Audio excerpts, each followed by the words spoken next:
آغاز 17 سورہ الاسراء آیات 1-10۔ پناہ لیتا ہوں میں اللہ کے ساتھ ہو کر شیطان الرجیم سے، ساتھ اللہ نام والے کے جو الرحمن الرحیم ہے۔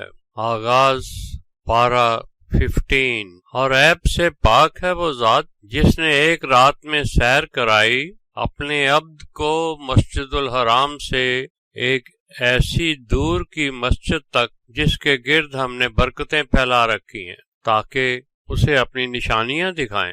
بے شک وہ اللہ سننے والا دیکھنے والا ہے۔ اور ہم نے موسیٰ کو کتاب عطا کی جسے بنی اسرائیل کے لیے ہدایت بنایا تھا تاکہ وہ میرے سوا کسی کو اپنا کارساز نہ ٹھہرائیں۔ یہ سب اولاد تھے ان لوگوں کی جو نوح کے ساتھ کشتی میں سوار ہوئے تھے، جو کہ میرا بڑا ہی شکر گزار بندہ تھا۔ اور ہم نے بنی اسرائیل کی طرف کتاب میں یہ حکم صادر فرما دیا تھا کہ تم زمین میں 2 دفعہ فساد کرو گے اور بہت بڑی سرکشی کرو گے۔ اور جب ان 2 میں سے پہلے فساد کا وقت آیا تو ہم نے بڑی سخت لڑائی کرنے والی قوم کو اپنے قانون کے حساب سے تم پر مسلط کر دیا، جو تمام شہروں پر چھا گئے اور وہ وعدہ پورا ہو کر رہا۔ پھر جب تم میں وہ صلاحیتیں آ گئیں تو ہمارے قانون کے مطابق تم ان پر قابض ہو گئے، اور ہم نے مال اور اولاد سے بھی تمہاری مدد کی اور تمہیں تعداد میں بھی زیادہ کر دیا۔ اس لیے اگر تم نیک اعمال کرو گے تو اس کا فائدہ بھی تم ہی کو ہوگا، اور اگر تم بد اعمال کرو گے تو اس کا وبال بھی تمہاری جان پر ہی ہوگا۔ پھر جب تم کمزور ہوئے تو دوسری دفعہ پھر انہوں نے مار مار کر تمہارے حلیے بگاڑ دیے، اور وہ تمہاری مسجد میں داخل ہو گئے جیسے پہلی بار داخل ہوئے تھے، اور جو چیز بھی ان کے ہاتھ لگی انہوں نے اسے تباہ کر دیا۔ اب عین ممکن ہے کہ تم اپنے اعمال درست کر کے اللہ کی رحمتوں کے قابل ہو جاؤ، اور اگر پھر وہی حرکتیں کرو گے تو پھر ہمارے قانون کے مطابق تمہارا وہی حشر ہوگا۔ اور ہم نے جہنم کو کافروں کے لیے قید خانہ بنا رکھا ہے۔ یہ قرآن تو ایسا ہدایت کا راستہ بتاتا ہے جو سب سے زیادہ قائم رہنے والا ہے، اور اپنے مومنین کو بشارت دیتا ہے کہ جو اس کے مطابق عمل صالح کرتے ہیں ان کے لیے عظیم اجر ہے، اور وہ لوگ جو آخرت پر ایمان نہیں رکھتے ان کے لیے بڑا ہی دکھ دینے والا عذاب تیار رکھا ہے۔ انسان برائی کے جلد واقع ہونے کے لیے بھی ایسے ہی دعا مانگتا ہے جیسے اچھائی کے لیے مانگتا ہے۔ یہ ہے ہی بڑا جلد باز۔ ہم نے دن اور رات کو اپنی 2 نشانیاں بنایا ہے، رات کی نشانی کو تاریک بنایا اور دن کی نشانی کو روشن کر دیا تاکہ تم اس میں اپنے رب کا فضل تلاش کر سکو، اور اس دن رات سے اپنے برسوں کا شمار اور حساب رکھو۔ اور ہم نے ہر بات کی بڑی تفصیل سے قرآن میں وضاحت کر دی ہے، اور ہم نے ایک انسان کا اعمال نامہ اس کے گلے میں لٹکا دیا ہے، اور قیامت کے دن وہ کتاب اسے نکال کر دکھائیں گے جسے وہ سامنے لکھا ہوا دیکھے گا۔ لے پڑھ یہ اپنے اعمال کی کتاب، آج کے دن تو ہی اپنا حساب کرنے کے لیے کافی ہے۔ جو شخص ہدایت کی راہ اختیار کرتا ہے تو اپنے ہی فائدے کے لیے، اور جو کوئی گمراہی اختیار کرتا ہے تو اس کا نقصان بھی اسی پر ہے۔ کوئی شخص بھی کسی دوسرے کے گناہوں کا بوجھ نہیں اٹھائے گا، اور ہم نے کبھی کسی قوم پر عذاب بھی نازل نہیں کیا جب تک ان کی ہدایت کے لیے پہلے رسول مبعوث نہ کر لیں۔ ہم انہیں ہلاک کرنے کا ارادہ کر لیں تو ہم اس قوم کے رئیسوں کو کچھ اور مہلت دیتے ہیں کہ وہ رسول کے منع کرنے کے باوجود اتنے گناہ کر لیں کہ انہیں ہلاک کیے جانے کے تمام جواز پورے ہو جائیں، پھر ہم انہیں ہلاک کر دیتے۔ نوح کے بعد ہم نے کتنی ہی قوموں کو ہلاک کر دیا۔ اپنے بندوں کے گناہوں کی خبر رکھنے اور دیکھنے کے لیے اللہ ہی کافی ہے۔ جو کوئی اپنے عمل کا بدلہ جلد چاہتا ہو ہم اس کے اجر میں سے جتنا چاہتے ہیں اسے جلدی دے دیتے ہیں، اور پھر اس کے لیے جہنم مقرر ہے جس میں وہ پھٹکارا ہوا مردود ڈال دیا جاتا ہے۔ اور جو آخرت میں اجر مانگے اور اس کے لیے جو محنت کرنی پڑتی ہے وہ بھی کرے اور وہ مومن بھی ہو تو ان کی محنت کا اللہ شکریہ کے ساتھ اجر عطا کرے گا۔ میرے رسول، تیرا رب تو ایسوں پر بھی اور ویسوں پر بھی سب پر اپنی عطا کرتا رہتا ہے، اور تیرے رب کی عطا کبھی حدوں میں بند نہیں کی جا سکتی۔ ذرا دیکھ کہ ہم کیسے بعضوں پر بعضوں سے زیادہ فضل کرتے ہیں، لیکن آخرت کے درجات ہی سب درجوں سے بڑھ کر ہے، اور وہ فضیلت بھی سب فضیلتوں سے بڑی ہے، اور اللہ کے ساتھ کسی دوسرے کو اپنا معبود نہیں بنانا، ورنہ سب کے سب ملامت کیے ہوئے اور رد کیے ہوئے بیٹھے رہ جاؤ۔ میرے رسول، تیرے رب نے یہ حکم صادر فرمایا ہے کہ سوائے اس کے کسی اور کی عبد بن کر نہ رہو، اور والدین کے ساتھ احسان کرو۔ اگر تمہارے سامنے ان میں سے ایک یا دونوں بڑھاپے کو پہنچ جائیں تو دیکھنا ان کی کسی بھی حرکت پر اف تک نہیں کہنا، اور خبردار جھڑکنا تو ہرگز نہیں، اور بڑے ہی کریمانہ لہجے میں ان سے باتیں کیا کرو، اور رحیمانہ انداز میں ان کے سامنے زانوئے ادب جھکائے رکھو، اور ان کے لیے دعا کیا کرو کہ یا رب ان دونوں پر اپنا رحم فرما، جیسے میرے بچپن میں تو نے ان سے میری ربوبیت کروائی۔ تمہارا رب خوب جانتا ہے کہ تمہارے دلوں میں کیا چھپا ہوا ہے۔ اگر تم صالح ہوگے تو جو کوئی اس کی حضوری میں عاجزی سے لوٹ آئے اسے وہ معاف کر دینے والا ہے، اور اپنے قریبی رشتہ داروں کو ان کا پورا پورا حق دے دیا کرو، اور مسکینوں اور مسافروں کو بھی، اور فضول خرچی میں مال مت اڑاؤ۔ فضول خرچی کرنے والے شیطان کے بھائی ہیں، اور شیطان اللہ کے حکم کا کفر کرنے والا تھا۔ اور اگر تم تنگ دستی کی حالت میں اپنے رب کی رحمت کی امید رکھتے ہوئے ان حاجت مندوں کی ضرورت پوری نہ کر سکو تو کم از کم ان سے نرمی کے ساتھ بات ہی کر لیا کرو۔ اپنے ہاتھوں کو کنجوسی سے نہ تو گردن کے ساتھ باندھے رکھو کہ کسی کو کچھ دو ہی نہیں، اور نہ ہی اتنا کھول دو کہ سب کچھ دے ڈالو اور پھر خود ملامت زدہ اور کنگال ہو جاؤ۔ بلا شبہ تیرا رب اے رسول جس کا چاہتا ہے رزق کشادہ کر دیتا ہے، اور جس کا چاہے اندازے میں کر دیتا ہے۔ وہ اپنے بندوں سے خبردار ہے اور انہیں دیکھ رہا ہے۔ اور اپنی اولاد کو اس ڈر کی وجہ سے قتل نہ کرنا کہ ان کے اخراجات کیسے پورے کرو گے، ان کو اور تمہیں ہم ہی رزق دیتے ہیں۔ بلا شبہ انہیں یوں قتل کر دینا ایک کبیرہ گناہ ہے، اور زنا کے قریب بھی نہ جانا، یہ نہایت فحش حرکت ہے اور بہت برا طریقہ ہے۔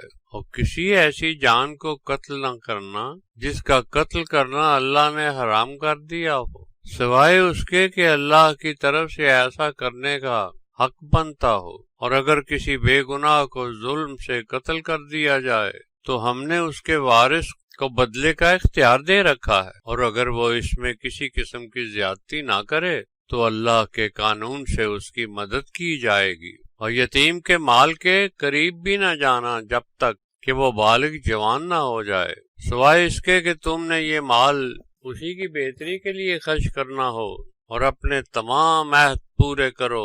تم سے ان کے بارے میں پوچھ گچھ کی جائے گی، اور جب لین دین میں کسی چیز کا ماپ کرو تو پورا ماپ کرو، اور جب کچھ تول کر دو تو ترازو درست رکھو۔ ایسا کرنا نہایت اچھی بات ہے اور اس کے آسن نتائج نکلتے ہیں۔ کسی ایسی بات کے پیچھے نہ پڑو جس کا تمہیں پورا علم نہ ہو۔ بے شک تمہارے کان، آنکھ اور دل کی تمام حرکتوں کی پوچھ گچھ ہوگی، اور زمین پر غرور سے اکڑ کر نہ چلو۔ اس طرح تم زمین کو پھاڑ نہیں سکتے اور نہ ہی لمبائی میں پہاڑوں سے اونچے ہو جاؤ گے۔ یہ سب مندرجہ بالا برائیاں تیرے رب کے نزدیک نہایت مکروہ ہیں۔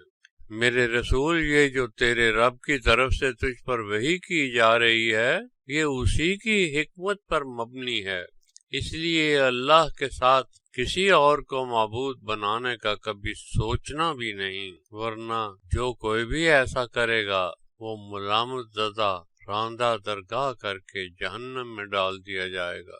اے مشرکو، کیا اللہ نے تمہیں تو بیٹے عطا کیے ہیں اور خود اپنے لیے ملائکہ میں سے بیٹیاں بنا لی ہیں؟ کوئی شک نہیں کہ ایسا کہنے سے تم کفر کا بہت بڑا کلمہ بول رہے۔ ہم نے قرآن کو ہر طرح کی تفصیل کے ساتھ بیان کیا ہے تاکہ یہ لوگ نصیحت حاصل کریں، لیکن ان میں سوائے اس سے نفرت کے کچھ اور اضافہ نہیں ہوا۔ کہہ دیں ان سے میرے رسول کہ اگر اللہ کے ساتھ جیسا یہ کہتے ہیں اور بھی معبود ہوتے تو وہ بھی عرش کا رتبہ حاصل کرنے کی کوئی ترکیب ڈھونڈتے۔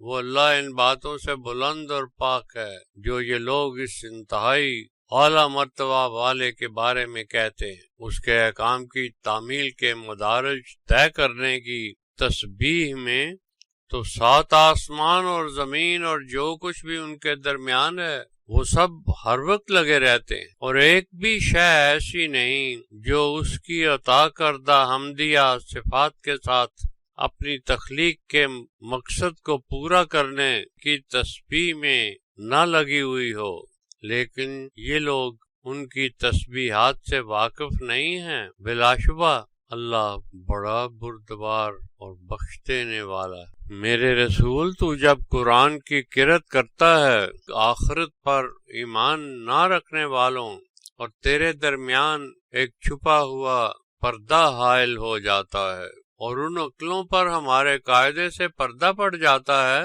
تو پھر وہ سمجھ نہیں سکتے اور ان کے کانوں میں ڈانٹ لگ جاتے، اور جب تیرا رب قرآن میں صرف ایک ہی معبود کا ذکر کرتا ہے تو نفرت سے پیٹھ پھیر کر چلے جاتے ہیں۔ جب یہ لوگ سننے کے لیے تیری طرف کان لگاتے ہیں تو ہم خوب جانتے ہیں کہ یہ کتنا سنتے ہیں، اور پھر جب یہ ظالم سرگوشیاں کرتے ہیں کہ تم لوگ ایک ایسے شخص کا اتباع کر رہے ہو جس پر جادو کر دیا گیا۔ میرے رسول ذرا دیکھ تو صحیح یہ تیرے بارے میں کیسی مثالیں دے رہے ہیں۔ یہ لوگ کیسے گمراہ ہو چکے ہیں کہ اب یہ سیدھے راستے پر آنے کی استطاعت ہی نہیں رکھتے۔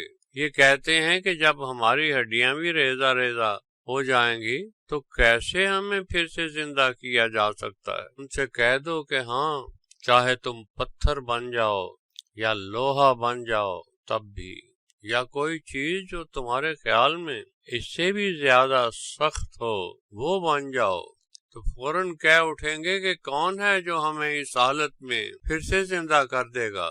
کہہ دو کہ وہ ذات جس نے پہلی مرتبہ تمہاری فطرت وضع کی تھی، تو وہ حیرانی میں سروں کو ہلانے لگیں گے اور پوچھیں گے کہ ایسا کب ہوگا؟ کہہ دو شاید بہت جلد ایسا ہوگا۔ وہ دن ایسا ہے کہ جب وہ تمہیں پکارے گا تو اس کی صفات بیان کرتے ہوئے تم اس کی پکار کی تعمیل میں اٹھ کھڑے ہوگے اور یہ خیال کرو گے کہ صرف بس تھوڑی دیر ہی مرے رہے تھے۔ میرے بندوں سے کہہ دو میرے رسول کہ جب باتیں کریں تو اس طریقے سے جو نہایت آسن ہو، ورنہ شیطان تو چاہتا ہے کہ تمہارے درمیان فساد کے بیج بو دے۔ بلا شبہ شیطان انسانوں کا کھلا دشمن چلا آ رہا ہے۔ تمہارا رب تم لوگوں سے خوب واقف ہے، وہ اپنے مقررہ قانون کے مطابق آپ پر رحم کرے یا آپ کو سزا دے، مگر اے رسول ہم نے تمہیں ان پر کوئی وکیل بنا کر نہیں بھیجا۔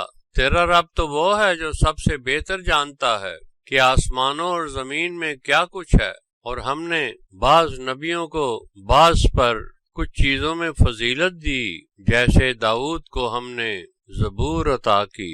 ان سے کہہ دیں میرے رسول کہ پکار لو جن کو تم اللہ کا شریک سمجھتے ہو، وہ تمہارے کسی دکھ کو نہ تو دور کر سکتے ہیں اور نہ ہی اسے بدلنے کا اختیار رکھتے ہیں۔ جن لوگوں کو یہ پکارتے ہیں وہ خود اس بات کا طریقہ ڈھونڈتے رہتے ہیں کہ کون ان میں سے اللہ کا زیادہ مقرب ہے، اور اس کی رحمت کے طلبگار اور اس کے عذاب سے خوف کھاتے ہیں۔ بلا شبہ تیرے رب کا عذاب ہے ہی بچ کے رہنے کی چیز، اور قیامت سے پہلے کوئی بستی ایسی نہیں ہوگی جسے ہم ہلاک نہ کر دیں یا انہیں شدید عذاب میں نہ ڈال دیں۔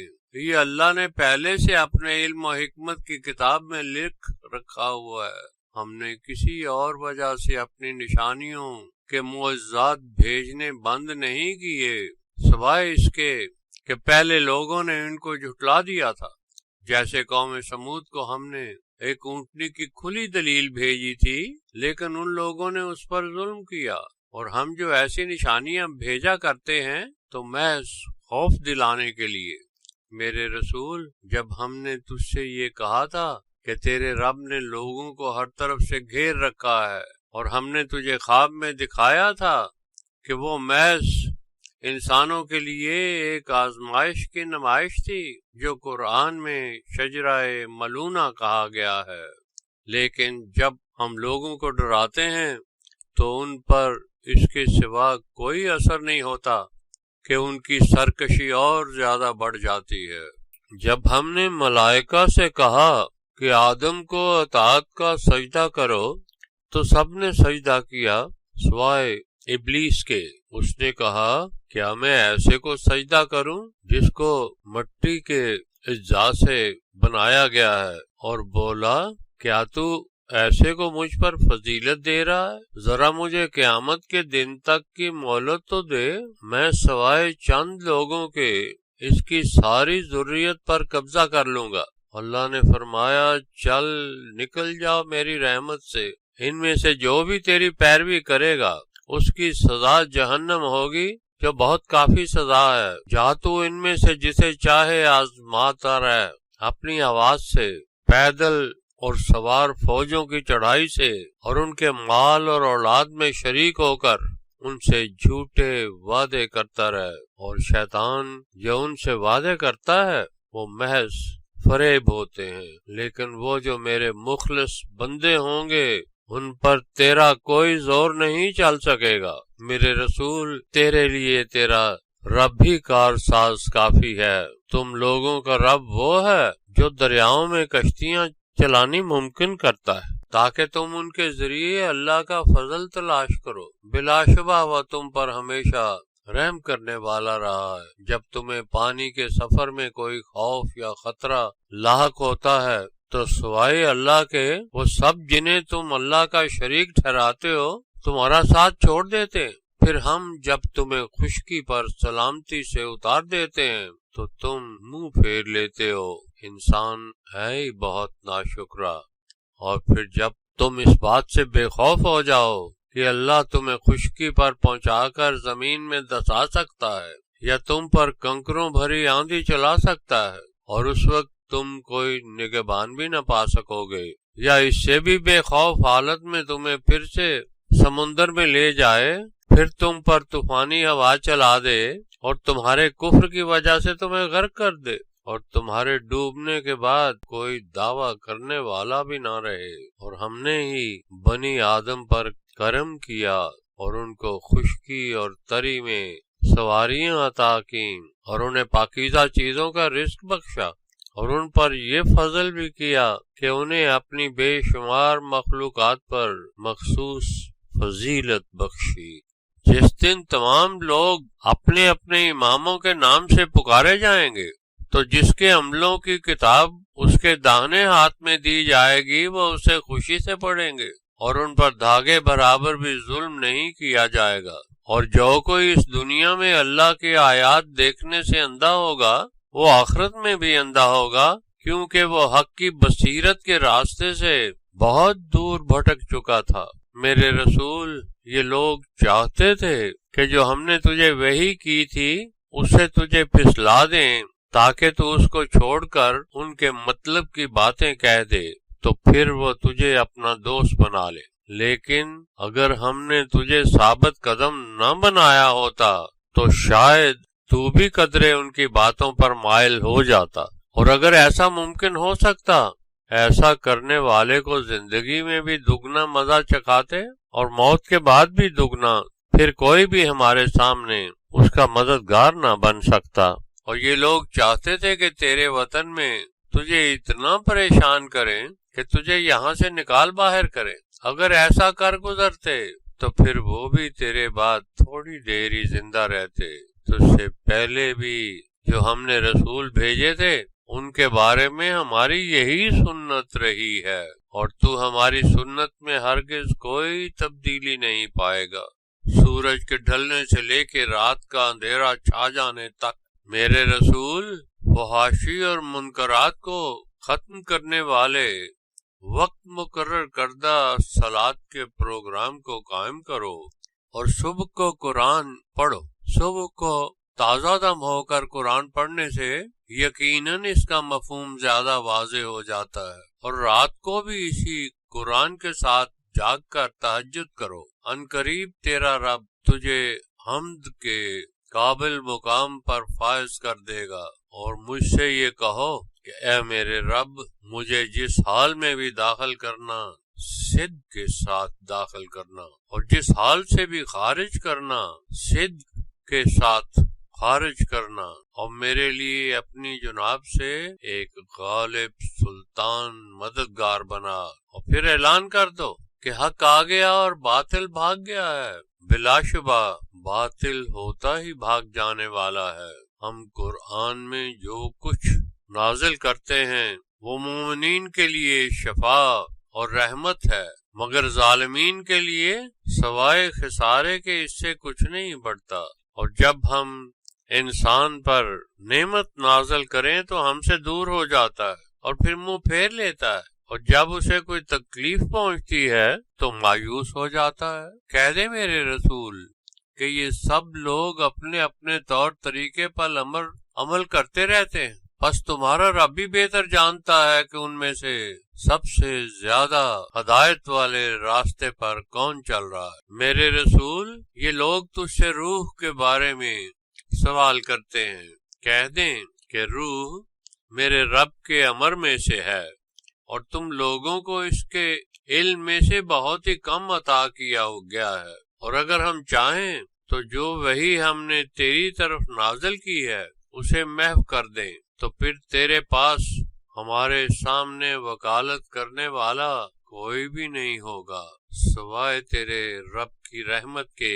کچھ شک نہیں کہ تجھ پر اللہ کا بہت بڑا فضل ہے۔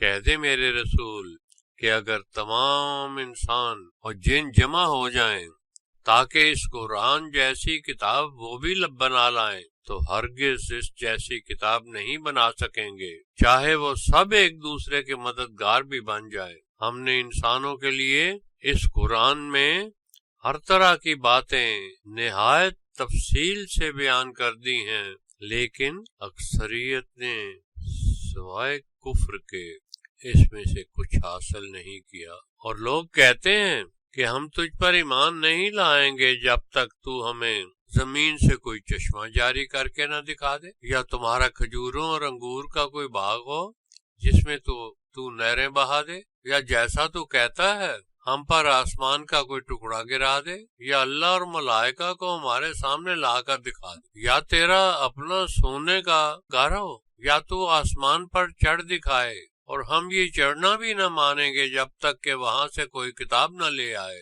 جسے ہم خود پڑھ سکیں۔ ان سے کہہ دے میرے رسول کہ میرا رب یہ سب کچھ کرنے کی ضرورت سے ہی پاک ہے، اور میں تو محض اللہ کی طرف سے ایک رسول بشر ہوں۔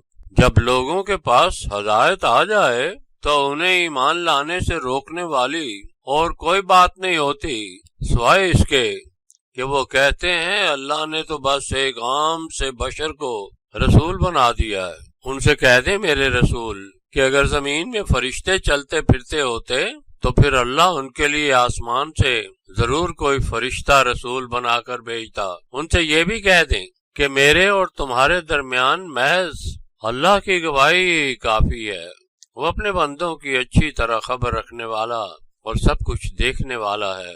ہدایت یافتہ تو صرف وہی ہے جو اللہ کی دی ہوئی ہدایت قبول کر لے، اور جو بھی اس راہ سے بھٹک جائے تو پھر اس کا اللہ کے سوا کوئی مددگار نہیں ہو سکتا، اور وہ قیامت کے دن اوندے منہ کر کے اندھے، گنگے اور بہرے اٹھائے جائیں گے۔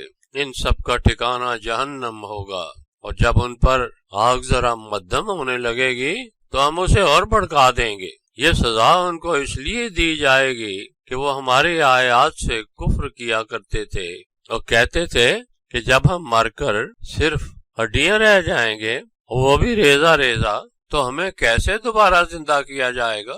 کیا وہ نہیں دیکھتے کہ اللہ جو آسمانوں اور زمین کو خلق کر سکتا ہے وہ اس بات پر بھی قدرت رکھتا ہے کہ ان سب جیسا اور ایک نیا جہان پیدا کر دے اور ان سب کے ہونے کی مدت مقرر کر دے جس میں کوئی بھی شک نہیں کیا جا سکتا، مگر ظالم لوگ کفر کے علاوہ کچھ بھی تو قبول نہیں کرتے۔ ان سے کہہ دیں کہ اگر اللہ کی رحمت کے خزانے تمہارے ہاتھ میں ہوتے تو تم تو ان کے خرچ ہو جانے کے خوف سے اپنی مٹھی کو ہمیشہ بند رکھتے۔ انسان ہے ہی بڑا تنگ دل۔ اور ہم نے موسیٰ کو 9 عدد کھلی نشانیاں عطا کی۔ تم بنی اسرائیل سے پوچھ لو، جب موسیٰ فرعون کے پاس آئے تو فرعون نے اس سے کہا تھا کہ اے موسیٰ، میں سمجھتا ہوں تجھ پر جادو کر دیا گیا ہے۔ موسیٰ نے جواب دیا، تم خوب جانتے ہو کہ یہ سب تمہیں سمجھانے کے لیے آسمانوں اور زمین کے رب نے نازل کیا ہے، اور اے فرعون، میں تو یہ گمان رکھتا ہوں کہ تو ہلاک ہو جائے گا۔ تب فرعون نے چاہا کہ انہیں ملک سے نکال باہر کرے، تو ہم نے فرعون اور جو لوگ اس کے ساتھ تھے ان سب کو ڈبو دیا، اور ان کے بعد بنی اسرائیل سے کہا کہ اب تم سب اس ملک میں آباد ہو جاؤ، پھر جب آخرت کا وعدہ آ پہنچے گا تو ہم تم سب کو گروہ در گروہ جمع کر لیں گے۔ اور ہم نے اس قرآن کو حق کے ساتھ نازل کیا، اور یہ حق کے ساتھ ہی نازل ہوا۔ تجھے اے رسول ہم نے نہیں بھیجا سوائے اس لیے کہ تو نیک اعمال کے نتائج کی خوشخبری دینے والا ہے اور برے اعمال کے برے نتائج سے خبردار کرنے والا ہے۔ ہم نے اس قرآن کو حصوں میں رک رک کر وقفوں سے ہی نازل کیا تاکہ انسانوں پر تلاوت کرے۔ کہتے میرے رسول کہ تم اس ایمان لاؤ اس پر یا نہ لاؤ، مگر وہ لوگ جن کو پہلے سے علم عطا ہوا ہے ان پر جب قرآن پڑھا جائے تو اس کے ارشادات کی عظمت کے سامنے وہ روتے ہوئے تھوڑیوں کے بل تسلیم کے سجدے میں گر پڑتے اور پھر پکار اٹھتے ہیں کہ پاک ہے ہمارا رب، یقیناً ہمارے رب کا وعدہ پورا ہو کر رہا، اور جذبات کی شدت سے زمین پر تھوڑیوں کے بل گر کر روتے جاتے ہیں، ایسے کہ ان کے دل میں اللہ کے سامنے عاجزانہ اطاعت کا احساس اور بڑھ جاتا ہے۔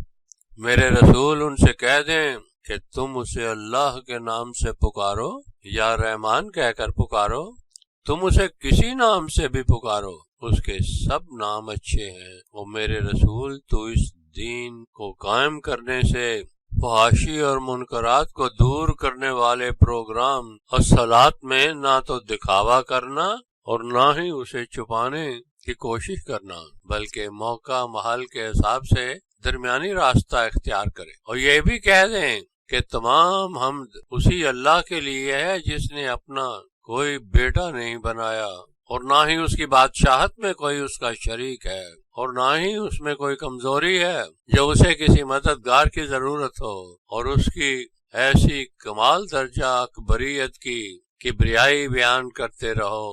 آغاز 18 سورہ الکاف۔ پناہ لیتا ہوں میں اللہ کے ساتھ ہو کر شیطان الرجیم سے، ساتھ اللہ نام والے کے جو الرحمن الرحیم ہے۔ تمام حمد اس اللہ کے لیے ہے جس نے اپنے عبد پر ایسی کتاب نازل فرمائی جس میں کسی طرح کا کوئی نقص نہیں ہے، اپنے بیان پر قائم رہنے والی کتاب، تاکہ اس کے ذریعے اللہ کی طرف سے آنے والے سخت عذاب سے خبردار کیا جائے اور صالح عمل کرنے والوں مومنین کو حسن اجر کی بشارت دی جائے جس میں وہ ہمیشہ ہمیشہ رہیں گے۔ اور جو یہ کہتے ہیں کہ اللہ نے اپنا کوئی بیٹا بنا لیا ہوا ہے، ان لوگوں کو بھی عذاب سے خبردار کیا جائے۔ ان لوگوں کے پاس ایسی بات کہنے کی نہ تو کوئی علمی دلیل ہے اور نہ ہی ان کے باپ دادا کے پاس تھی۔ یہ بڑا ہی برا کلمہ ہے جو یہ اپنے منہ سے کہہ رہے ہیں، یہ سوائے جھوٹ کے کچھ بھی نہیں۔ میرے رسول اگر یہ لوگ اس قرآن کی حدیث پر ایمان نہیں لاتے تو کیا تو ان کی خاطر غم سے اپنے آپ کو ہلاک کر لے گا؟ ہم نے زمین پر لوگوں کے لیے جتنی بھی یہ پسند آنے والی چیزیں بنائی ہیں وہ محض آزمائش ہیں تاکہ ہم پرکھیں کہ ان میں سے بہترین عمل کرنے والا کون ہے۔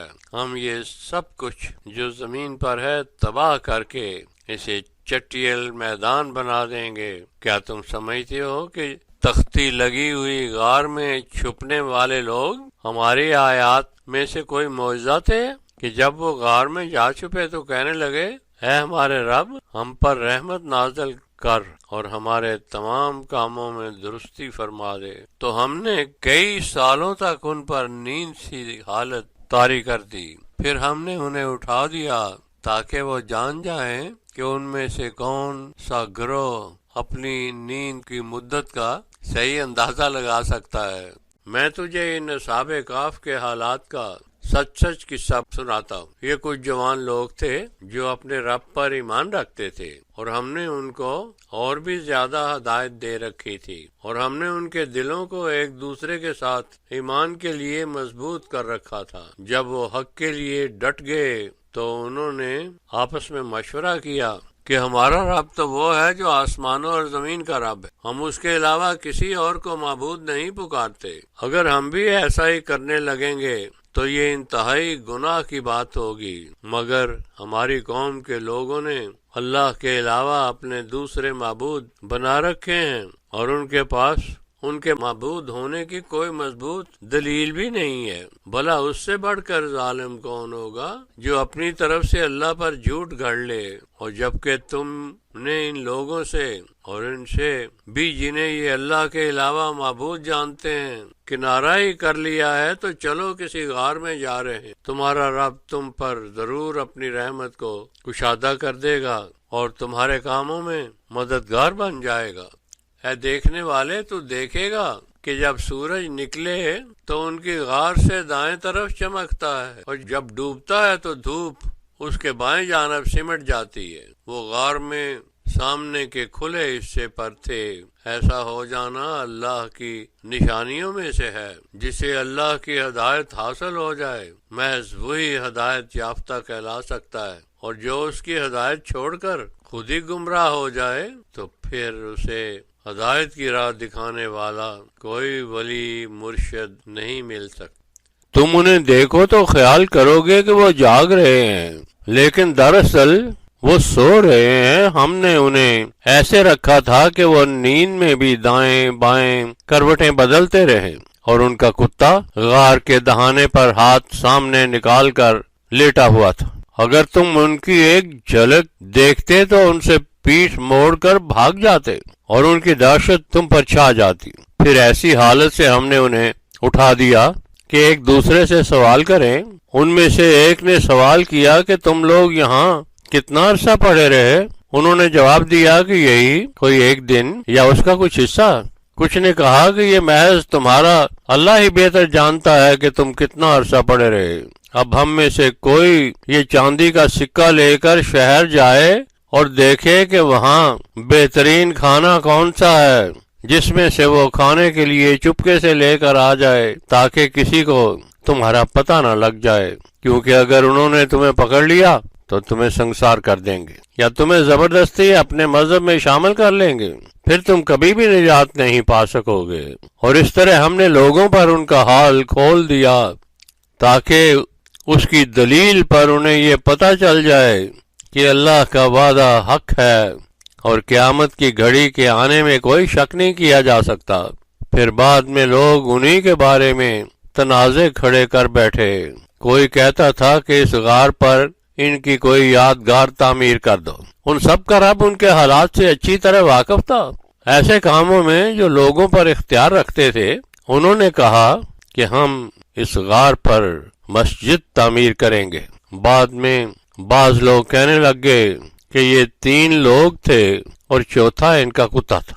کچھ نے کہا کہ نہیں، یہ 5 تھے اور چھٹا ان کا کتا تھا۔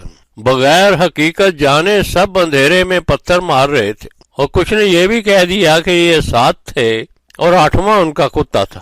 ان سے کہہ دے میرے رسول کہ میرا رب ان کے صحیح عدد کو جانتا ہے، جس کے علاوہ سوائے چند کے اور کوئی نہیں جانتا۔ تو ان کے بارے میں سوائے ان باتوں کے جو عقلی طور پر ظاہر ہیں اور کچھ نہ کہنا، اور ان کے بارے میں دریافت بھی نہ کرنا، میرے رسول کسی کام کے متعلق یہ نہ کہنا کہ میں اسے کل کر دوں گا، مگر سوائے اس کے ساتھ ہی یہ بھی کہو کہ اگر اللہ نے چاہا تو، لیکن اگر تو بھول جائے تو یاد آنے پر اپنے رب کا ذکر کر لیا کرو اور کہہ دو کہ میں تو چاہتا ہوں کہ اللہ مجھے اس سے بھی زیادہ ہدایت کی باتیں بتائے۔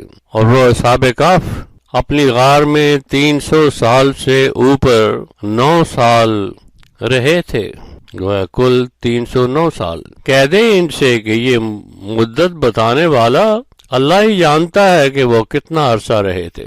وہ تو آسمانوں اور زمین کا تمام وہ علم بھی جانتا ہے جو ہمارے علم سے غائب ہے۔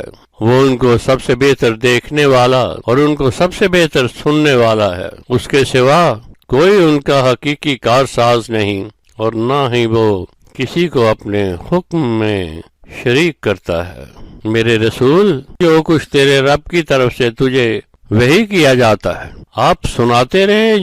اللہ کے کلمات تبدیل نہیں ہوا کرتے، اور اس کے علاوہ تم کسی اور جگہ پناہ بھی نہیں پا سکو گے۔ اپنے نفس کو صبر پر قائم رکھ اور ان لوگوں کو اپنے ساتھ رکھیں جو دن رات اللہ کی خوشنودی کے طلبگار رہتے ہیں، اور ان سے بھی اپنی نظروں کو ہٹنے نہ دینا جو دنیا کی زینتوں کے طلبگار ہیں، اور نہ کسی ایسے کی اطاعت کرنا جس کا قلب ہمارے ذکر سے غافل ہے، اور وہ خواہشات نفس کی پیروی کرتا ہے، اور جس کے کام اللہ کی لگائی ہوئی حدود سے تجاوز کر جاتے ہیں۔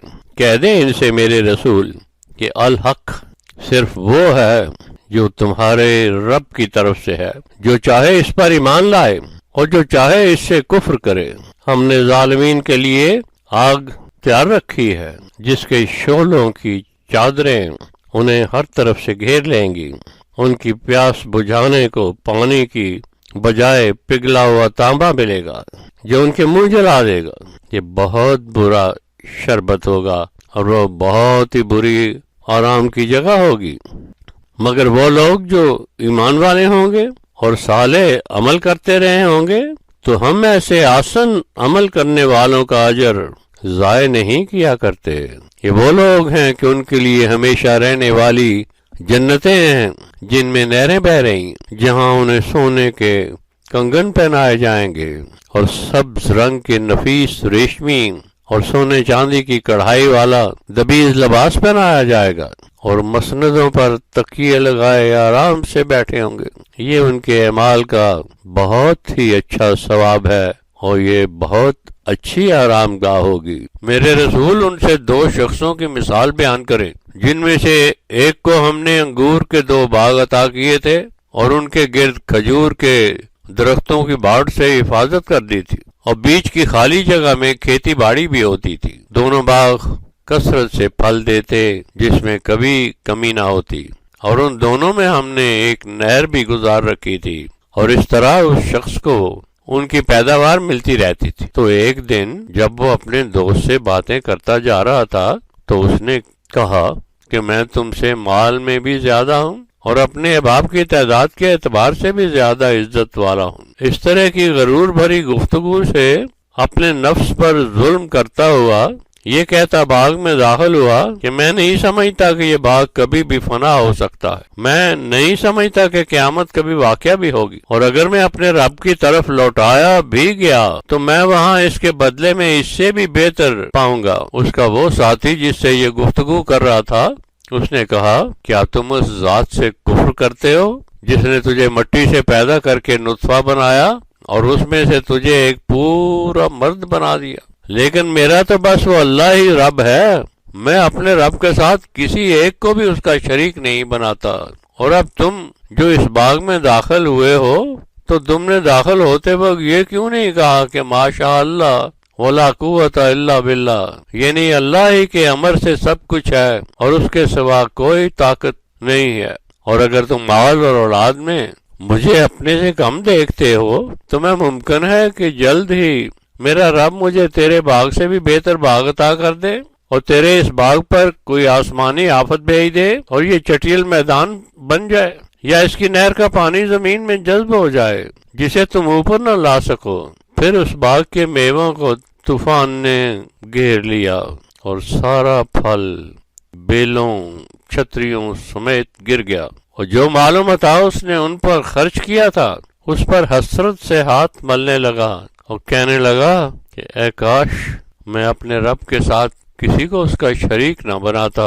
اس وقت کوئی بھی گروہ اس کا اللہ کے سوا مددگار نہ رہا اور نہ ہی وہ خود اپنے آپ کو بچا سکا۔ یہ ثابت ہوا کہ حکومت سب اللہ کے لیے برحق ہے اور وہی بہتر ثواب دینے والا ہے اور اسی کے پاس بہتر انجام ہے۔ میرے رسول ان سے اس دنیا کی زندگی کی مثال بھی پیش کر دیں کہ یہ ایسے ہے جیسے پانی جسے ہم نے آسمان سے برسایا اور پھر زمین کی پیداوار بھی اس کے ساتھ مل گئی، پھر خشک ہونے پر وہ سب چورا چورا ہو گیا اور اسے ہواؤں نے اڑا کر بکھیر دیا۔ اس طرح اللہ ہر چیز پر قدرت رکھتا ہے۔ یہ مال اور اولاد سب محض اسی دنیا کی زینت ہیں، مگر باقی رہ جانے والی صرف وہ نیکیاں ہیں جن کا تیرے رب کے حضور ثواب بھی بہتر ہے اور امیدیں باندھنے کے لیے بھی وہ بہتر سہارا ہے۔ اور جس دن پہاڑ چلنے لگیں گے اور زمین ایک چٹیل میدان بن جائے گی اور ہم سب انسانوں کو جمع کر لیں گے اور ان میں سے کسی کو بھی پیچھے نہیں چھوڑیں گے، اور سب تیرے رب کے سامنے صفیں باندھے پیش کیے جائیں گے، اور ان سے کہا جائے گا کہ جیسے ہم نے تمہیں پہلی مرتبہ پیدا کیا تھا اسی طرح اب تم دوبارہ پیدا ہو کر ہمارے سامنے آ گئے ہو۔ تم نے تو یہ خیال کر رکھا تھا کہ تمہارے لیے کوئی ایسا دن مقرر نہیں ہوا، اور جب ان کے عملوں کی کتاب ان کے سامنے رکھی جائے گی تو مجرم لوگ اس کو پڑھنے سے ڈریں گے اور کہیں گے کہ ہائے شامت، یہ کیسی کتاب ہے کہ نہ کسی چھوٹی بات کو چھوڑتی ہے اور نہ ہی کسی بڑی بات کو چھوڑا ہے، بلکہ وہ سب کچھ اس میں لکھ رکھا ہے، اور جو جو عمل بھی انہوں نے کیے ہوں گے سب کو اپنے سامنے لکھا ہوا پا لیں گے۔ میرے رسول، تیرا رب کسی ایک کو بھی بے وجہ سزا نہیں دیتا۔ اور جب ہم نے ملائکہ سے کہا کہ آدم کے احکام تسلیم کرنے کے عہد کا سجدہ کرو تو سب نے تسلیم کیا سوائے ابلیس کے، وہ جنوں میں سے تھا، تو وہ اپنے رب کا حکم ماننے سے انکار کرنے والا فاسق بن گیا۔ اب کیا تم مجھے چھوڑ کر ایسے ابلیس اور اس کی پیروکار ذریت کو اپنا دوست بناتے ہو، حالانکہ وہ تمہارے کھلے دشمن ہیں۔ اللہ کا ایسا بدل چننا ظالموں کے حق میں بہت برا ہے۔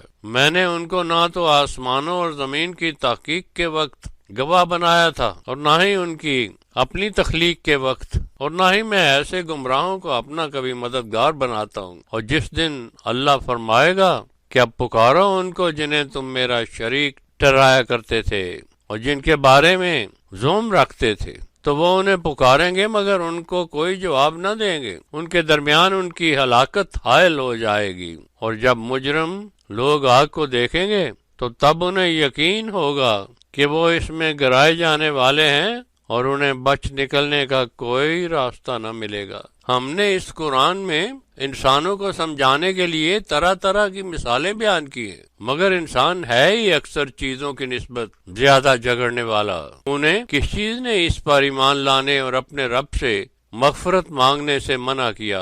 اور جب لوگوں کے پاس ہدایت پہنچ گئی سوائے اس کے کہ وہ ان سے پہلے گزرے ہوئے لوگوں کی سنت پر ان جیسے واقعات کا انتظار کر رہے تھے کہ وہ آنکھوں کے سامنے عذاب کو دیکھ لیں، ہم نے نہیں بھیجا رسولوں کو سوائے اس کے کہ انہیں نیک اعمال کے اجر کی بشارت دینے والے اور بد اعمال کی سزا سے خبردار کرنے والے بنا کر، مگر کافر لوگ باطل کی بنیادوں پر حق کے ساتھ جھگڑتے ہیں، اور جن چیزوں سے انہیں ڈرایا جاتا ہے ان کو اور ہماری آیات کو مذاق سمجھتے ہیں۔ بھلا اس سے بڑھ کر ظالم کون ہوگا جس کو اس کے رب کی آیات سمجھائی جائیں تو وہ ان سے منہ پھیر لے، اور جو اعمال وہ پہلے بھیج چکے ہیں انہیں بھول جائیں۔ ہمارے قانون سے ان کے دلوں پر پردے پڑ گئے ہیں کہ وہ کچھ نہ سمجھ سکیں، اور ان کے کانوں میں ڈانٹ ٹھونس دیے گئے ہیں کہ وہ کچھ نہ سن سکیں۔ اس حالت میں اگر تم انہیں ہدایت کی طرف پکارو گے تو وہ کبھی بھی ہدایت کی راہ پر نہ آئیں گے۔ اور میرے رسول، تیرا رب بڑا ہی بخش دینے والا صاحب رحمت ہے، اور اگر وہ ان کے کرتوتوں کی وجہ سے ان کو پکڑنے لگ جائے اور ان پر ابھی عذاب بھیج دے، مگر اللہ نے ان کے عذاب کے لیے ایسا وقت مقرر کر دیا ہے کہ جب وہ اس سے بچ نکلنے کی کوئی پناہ نہ پا سکیں گے۔ یہ تھیں وہ بستیاں جنہیں ہم نے اس وقت تباہ کر دیا جبکہ وہ ظلم کرنے میں مصروف تھیں۔ ایسی حالت ہو جانے کے وقت کو ہی ہم نے ان کی ہلاکت کا وقت مقرر کر رکھا تھا۔ اور جب موسیٰ نے اپنے جوان ساتھی سے کہا کہ میں رکنے والا نہیں ہوں جب تک کہ 2 دریاؤں کے سنگم پر نہ پہنچ جاؤں، چاہے مجھے مدتوں چلنا پڑے۔ پھر جب وہ آپس میں ملنے کے مقام پر پہنچے تو اپنی مچھلی بھول گئے جو کنارے پر گیلی ریت میں سرنگ بنا کر دریا میں چلی گئی۔ پھر جب کچھ اور آگے گئے تو موسیٰ نے نوجوان ساتھی سے کہا کہ مجھے کھانا دو، اس سفر نے تو مجھے بہت تھکا دیا ہے۔ اس نے کہا آپ نے دیکھا کہ جب ہم نے اس پتھر کے پاس آرام کیا تھا تو میں مچھلی وہیں بھول گیا تھا، اور وہ مجھے شیطان نے اس کا آپ سے ذکر کرنا بھی بھلا دیا تھا، اور مچھلی نے وہاں عجیب طریقے سے دریا میں جانے کا راستہ بنا لیا تھا۔ موسیٰ نے کہا یہی تو وہ مقام تھا جسے ہم تلاش کر رہے تھے۔ پھر وہ واپس اپنے قدموں کے نشانوں پر اسی مقام پر جا پہنچے۔ وہاں انہیں میرے بندوں میں سے ایک بندہ ملا جسے ہم نے اپنی طرف سے رحمت عطا کر رکھی تھی اور اپنی طرف سے اپنے خاص علم میں سے بھی عطا کر رکھا تھا۔ موسیٰ نے ان سے عرض کی کہ کیا میں اس بات کے لیے آپ کا اتباع کروں کہ جو نیک ہدایت آپ کو ملی ہوئی ہے اس کی مجھے بھی تعلیم عطا فرما دیں۔ اس نے کہا میرے ساتھ چلنے کے لیے جس صبر کی ضرورت ہے اس کی تو استطاعت نہیں رکھ سکے گا، اور اس بات پر تو صبر کر بھی کیسے سکتا ہے جس کی تجھے خبر ہی نہ ہو۔ موسیٰ نے عرض کی کہ انشاءاللہ آپ مجھے صبر کرنے والا پائیں گے اور میں آپ کے کسی حکم کی نافرمانی نہیں کروں گا۔ اس نے کہا اگر تو میرا اتباع کرنا چاہتا ہے تو پھر کسی چیز کے بارے میں مجھ سے سوال نہ کرنا جب تک کہ میں خود تجھ سے اس کی بات نہ کروں۔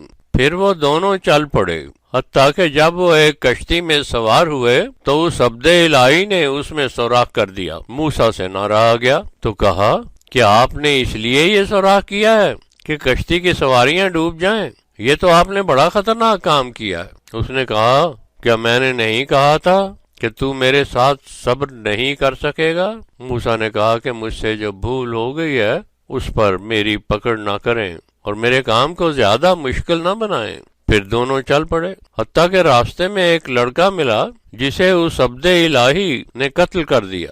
موسیٰ سے پھر نہ رہا گیا تو کہا کیا آپ نے ایک بے گناہ شخص کو بغیر کسی قتل کے بدلے کے قتل کر دیا ہے؟ آپ نے تو یہ بہت ہی بری بات کی ہے۔